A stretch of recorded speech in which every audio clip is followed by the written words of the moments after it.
Kung gusto mo na sobrang mababaliw ang mahal mo sa'yo, yung patay na patay siya sa sobrang pagmamahal niya sa'yo, ay gawin itong ritual na ibabahagi ko sa inyo ngayon. At habang buhay, magmamahalan kayo at maging iyo siya ng buong buo.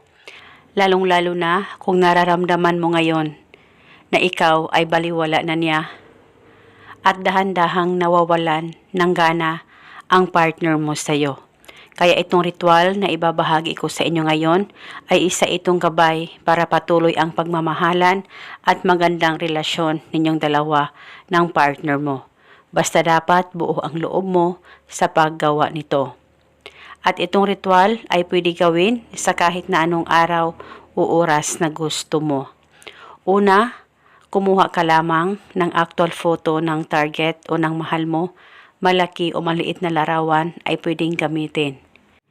At pagkatapos, pakatitikan mo lamang ng maigi ang larawan niya. Mag-focus at mag-concentrate ka at ilapit ang larawan niya sa baba mo at ibulong mo ang mga salitang ito. Pangalan at apelido, ikaw ay mas lalong mababaliw at mai-inlove sa akin ng husto habang buhay. Ibulong mo lamang ito ng 3 beses. Pwede ka magdagdag o mag-iba ng hiling kung gusto mo, wala pong problema. Kahit anong gusto mong hilingin para sa inyong dalawa ng mahal mo, ay pwede mong ibulong sa larawan niya. At pagkatapos ay pahiran mo lamang ng kaunting laway mo ang larawan niya.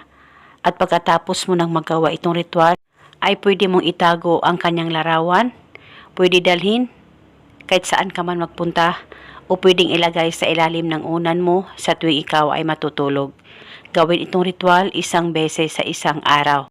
At kung wala kang actual photo sa kanya, at kung gusto mong gawin itong ritual, ay pwede mo gamitin yung cellphone mo na may larawan niya. At maniguradong matatamaan siya sa oras na magawa mo ang ritual na ito. Basta gawin mo itong ritual hanggang kailan mo gusto. Lalong-lalo na kung LDR kayong dalawa ng mahal mo. At eto muna sa ngayon. Maraming salamat po sa panunood. May God bless us all.